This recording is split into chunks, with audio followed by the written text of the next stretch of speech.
Hello friends, வணக்கம். திருமணம் ஆகாத ஒரு ஆணுடைய மனப்புலம்பல் நித்திரையில். எங்கே இருக்கிறாய் என் எதிர்கால மனைவி? இன்னும் தேடிக்கொண்டே இருக்கிறேன். குடும்ப பொறுப்புகளால் தள்ளி போட்டேன் திருமணத்தை. தற்போது வாலிபத்தின் ஆசைகளையும் தவிர்க்க முடியாமல் தவிக்கிறேன். பெண்ணொன்று கிடைக்குமோ? திருமணம் என்று ஒன்று நடக்குமோ?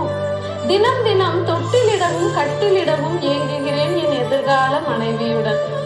உண்மையாக இருக்க நினைக்கிறேன் என் எதிர்கால மனைவிக்கு. ஆனால் என் கைபேசியில் இருந்து கணினி வரை எதை எடுத்தாலும் என் கலவி ஆசைகளை தூண்டுபவையாக. எங்கே இருக்கிறாய் என் எதிர்கால மனைவி? சீக்கிரம் வாடி. எங்கு இருந்தாலும் காத்திருக்கிறேன் உன் எதிர்கால கணவன். நன்றி.